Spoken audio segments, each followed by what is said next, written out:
నిధి అనల తత్పురుషుడి ఎదురుగా కూర్చున్నారు. తత్పురుషుడు అనలను చిరునవ్వుతో చూశాడు. నీ శిరోజాల వర్ణం వత్సలం అనే తృణాగ్ని వర్ణాన్ని గుర్తుకు తెస్తోందమ్మా. ఆ వర్ణం శుభలక్షణం. అనల చిరునవ్వుతో చేతులు జోడించింది. తత్పురుషుడు నిధివైపు చూపులు మళ్లించాడు. నాయనా, హోమాగ్నిని చూశావు. లేశమాత్రంగా ఉన్న ఆ అగ్నిజ్వాలను కొండెక్కించలేని వర్షాన్ని అంటే జలాన్ని చూశావు. అదొక దేవరహస్యం. అది తెలుసుకోవాలంటే స్థల పురాణం శ్రవణం చేయాలి. ప్రవచించండి ఆర్య, నిధి వినయంగా అన్నాడు. ఈ క్షేత్రం పేరు తెలిసే ఉంటుంది, స్వాహాపురి. అగ్నిదేవుడి ధర్మపత్ని అయిన స్వాహాదేవి పేరుతో వెలసిన నిత్య అగ్నిహోత్ర క్షేత్రం ఇది. అంగీరస మహర్షి బ్రహ్మమానస పుత్రుడు. ఆయన అగ్నిదేవుడికి ఆప్తుడు. అంగీరసుల వారి ధర్మపత్ని సాధ్వీమణి శ్రద్ధ ఆయన ఒకసారి సతీ సమేతంగా సంచారం చేస్తూ ఈ ప్రాంతానికి వచ్చారు.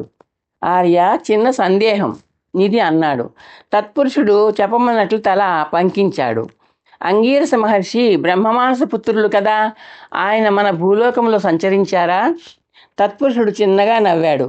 దేవతలే తిరుగాడని నేల నాయన మన లోకం. వశిష్ఠ మహర్షి బ్రహ్మమానస పుత్రుడే. ఆయన దశరథ మహారాజుకి కులగురువు, శ్రీరామచంద్రుడికి కూడా. దశరథుడు శ్రీరాముడు ప్రభవించింది ఎక్కడ? అయోధ్యలో. అయోధ్య ఉంది భూలోకంలోనే కదా. అలాగే నారద మహర్షి, ఆయన కూడా బ్రహ్మమానస పుత్రుడే. ఆయన భూమి మీద సంచరించలేదా? రామావతారాన్ని కృష్ణావతారాన్ని గుర్తు చేసుకో. నిధి అర్థమైనట్లు తల ఆడించాడు. స్థల పురాణం విను. అంగీరస మహర్షి ధర్మపత్ని సమేతంగా ఈ ప్రాంతంలో అడుగుపెట్టేసరికి అగ్ని కార్యానికి వేళ అయింది. హోమానికి అన్నీ సిద్ధం చేసుకున్నారు. హోమగుండం రూపొందించుకున్నారు.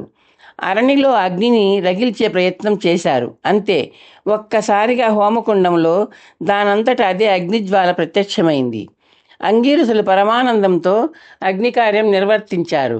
యుగాల క్రితం సంభవించిన అద్భుతం అది.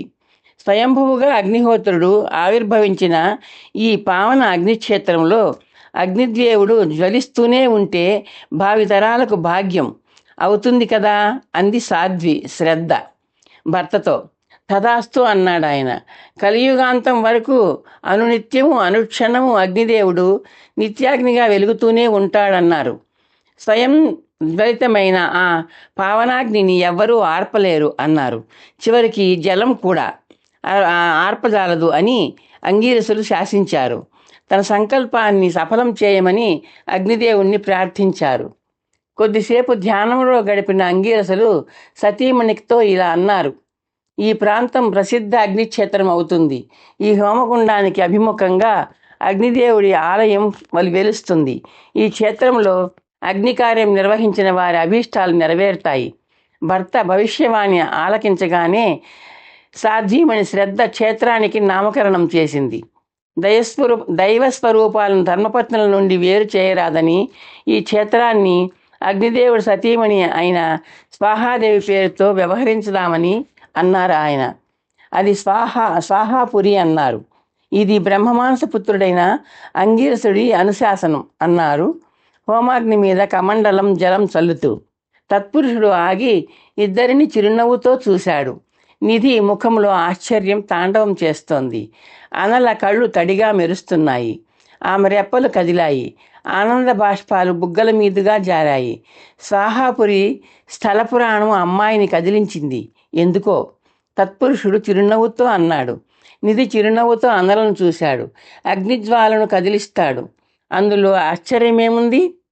జీవనభృతి కోసం దేశాటనం చేస్తున్న ఒక బ్రాహ్మణుడు భార్యతో కలిసి వస్తూ పొదల మాటన ఆగి అంగీరస మహర్షి దంపతుల సంభాషణ విన్నాడు.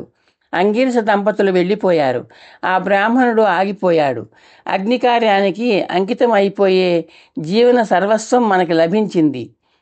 ఆ మహాభాగ్యం ముందు జీవనభృతి ఎంత అనుకున్నాడు ఆయన. ఆయన పేరు రుద్రనేత్రుడు. అదొక యాదృచ్ఛిక విచిత్రం. రుద్రనేత్రుడంటే అగ్నిదేవుడు. రుద్రనేత్రుల వారి పర్ణశాల ఏర్పడింది. కాలక్రమాన పర్ణశాలలు ఏర్పడ్డాయి. సామంతరాజు గారికి క్షేత్ర విషయం తెలిసింది. ఆయనే ఆలయం నిర్మింపజేశారు. గమనించే ఉంటారు మీరు. స్వాహాపురిలో పర్ణశాలలు, మిద్దెలు, పాకలు కలిపి ఏడు ఏడు వలయాలున్నాయి. ఒక్కొక్క వలయంలో 100 నివాసాలున్నాయి. మొత్తం 700 గృహాలు ఉన్నాయి. సున్నాలు తీసివేస్తే సంఖ్యాశాస్త్రం ప్రకారం మిగిలేది 7. గృహవలయాల సంఖ్య 7, గృహాల శేష సంఖ్య 7. సప్త సంఖ్య స్వరూపం మా స్వాహాపురి. తత్పురుషుడు అన్నాడు. అంతరార్థం ఏదైనా ఉందా ఆర్య? అనల అడిగింది. ఉంది తల్లి. అగ్నిదేవుడికి సప్తజిహ్వుడు అనే నామధేయం ఉంది. 7 నాలుకల వేలుపు ఆయన. నాలుకలంటే జ్వాలలు. ఆ జ్వాలాజిహ్వలకు పేర్లు ఉన్నాయి. కాళి, కరాళి, విస్ఫులింగని, ధూమ్రవర్ణ, విస్తరుచి, లోహిత, మనోజవ అనేవే ఆ సప్త నామధేయాలు. వర్షం నిమ్మళించింది. సాయంకాలం పూజ ప్రారంభం కానుంది. ఆలయానికి వెళ్ళి అగ్నిదేవుడిని దర్శించుకొని రండి, తత్పురుషుడు అన్నాడు. నిధి, అనల అరుగు దిగారు. నిలువెత్తు దీపస్తంభాల పైభాగాన ఉన్న ప్రమిదలలో జ్యోతులు దేదీప్యమానంగా వెలుగుతున్నాయి. ఆవునేతి సువాసన ఆలయమంతా వ్యాపిస్తోంది. అర్చకులు అగ్నిదేవుడి అష్టోత్తర శతనామాలు రాగయుక్తంగా పఠిస్తున్నారు. పుష్పార్చన చేస్తూ నిధి, అనల అగ్నిదేవుడి విగ్రహాన్ని రెప్పపాటు లేకుండా చూస్తున్నారు. 7 అడుగుల ఎత్తుతో ఉన్న బ్రహ్మాండమైన విగ్రహం, అగ్నివర్ణశిలతో రూపొందించిన విగ్రహం అత్యద్భుతంగా గంభీరంగా దర్శనమిస్తోంది. 2 శిరస్సుల మీద అగ్నికీలలను తలపించే బంగారు కిరీటాలు. దీపాల కాంతి అగ్నిదేవుడి ముఖాలను స్పృశిస్తూ దీపారాధన చేస్తోంది. అర్చన, నీరాజనం ముగిశాయి. నిధి, అనల తీర్థప్రసాదాలు స్వీకరించారు. నిధి వెనుతిరగబోయి ఆగాడు. అగ్నిదేవుడి విగ్రహం సన్నిధిలో మరో విగ్రహంలా నిశ్చలంగా నిలుచున్న అనలను చెయ్యి పట్టుకుని బయటికి నడిపించాడు. అగ్నిభట్టారకుడి దర్శనం చేసుకున్నారా? తత్పురుషుడు ప్రశ్నించాడు. అగ్నిదేవుడి విగ్రహం సజీవ శిల్పం అనిపిస్తోంది ఆర్య, నిధి అన్నాడు. అది ఆ అంగీరసుల మహిమ. అగ్నిదేవుడు ఆయనను తన పుత్రుడిగా స్వీకరించి అభిమానించాడు కదా. చెప్పడం మరిచాను. అంగీరసుల మరొక సంకల్పం లేదా అనుశాసనం ఈ స్వాహాపురికి నిత్యరక్షణగా ఉంది. కలియుగాంతం వరకు అగ్నిహోత్రుడు ఆరు బయట ఆవరణలో ప్రజ్వలిస్తున్నా కూడా ఈ ఊరికి అగ్ని ప్రమాదం అనేది సంభవించకుండా వరం ప్రసాదించాడు. మా పర్ణశాలలను, పూడిగిడిసెలను ఆయన దివ్యశాసనమే రక్షిస్తోంది. ఆర్య, పర్ణశాలలో బ్రాహ్మణులు, మిద్దెలలో, పాకలలో ఇతర కులాల వాళ్ళు నివసిస్తున్నట్టు ఉంది. ఇక్కడి కులాలు తత్పురుషుడు చెయ్యెత్తి వారించాడు. మా స్వాహాపురిలో ఉన్నది ఒకే ఒక కులం, అగ్నికులం. అగ్నిదేవుడిని ఆరాధించే వాళ్లే ఇక్కడ నివసిస్తారు. లౌకికంగా ప్రజాబాహుల్యంలో ఉండే కులాల పేర్లు, వ్యవహారం ఇక్కడ లేవు. ఏ కులస్థుడైనా సరే అగ్నిదేవ ఆరాధకుడిగా మారి అగ్నికులంలో చేరిపోవచ్చు.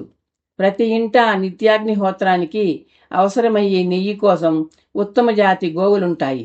అందరూ నిర్దేశితమైన సమిధలు పుష్కలంగా సేకరించి ఉంచుతారు. మంత్రం లేకుండా ఎలాగైనా సరే స్త్రీలు, పురుషులు, బాలబాలికలు అందరూ 1000 సమిధల సోమగుండంలో సమర్పిస్తూ ఉంటారు. కాకపోతే మా గ్రామంలో ఒక నియమం ఉంది, శాకాహార నియమం. జీవనానికి ఎన్నో అవసరాలుంటాయి. అందుకు అవసరమైన పనుల్ని అందరూ చేస్తూ ఉంటారు. కులవృత్తులు, నిబంధనలు లేవు. అగ్నిలో అన్నీ భస్మమైపోయినట్టు లౌకికమైన పట్టింపులు, కట్టుబాట్లు ఇక్కడ భస్మమైపోయాయి. ప్రవాసులకు క్షేత్రపరిచయం చేయడం నా విధి. అందుకే అన్నీ వివరించాను. భోజనానికి వేళ అయింది, పదండి. ఎప్పుడు తిన్నారో, ఏం తిన్నారో అంటూ తత్పురుషుడు అరుగు దిగి కుటీరంలోకి దారి తీశాడు. నిధి, అనల ఆయనను వెంబడించారు. అరుగు మీద తత్పురుషుడు, మహాదేవుడు, ఇతర పెద్దలు కూర్చున్నారు. తత్పురుషుడి సూచనను అనుసరించి హోమగుండంలో గోఘృతాన్ని, సమిధలను సమర్పించి నిధి, అనల పర్ణశాల వద్దకు తిరిగి వచ్చారు. ఆవు నెయ్యి, సమిధలు తత్పురుషుడే సమకూర్చాడు. అనల నిధి వైపు సాభిప్రాయంగా చూసి పర్ణశాల లోపలికి వెళ్ళింది. తనను ఆదరించిన సుచరితను, ఆమె సోదరిని, తల్లిని కలుసుకుని వీడ్కోలు పలకడానికి అనల వెళ్తోందని నిధికి తెలుసు. నిధి అరుగు మీద ఆసీనులైన పెద్దలందరికీ చేతులు జోడించి నమస్కరించాడు. మీ ఆదరాన్ని, ఆతిథ్యాన్ని మరచిపోలేను. స్వాహాపురి సందర్శనం, అగ్నిదేవుడి ఆరాధన, దివ్యమైన అనుభూతులు. మీకు ధన్యవాదాలు. మీ అనుమతితో, ఆశీస్సులతో బయలుదేరుతాం. ఈ కథ మీకు నచ్చితే లైక్ చేసి, షేర్ చేసి, సబ్స్క్రైబ్ చేస్తారని ఆశిస్తున్నాను.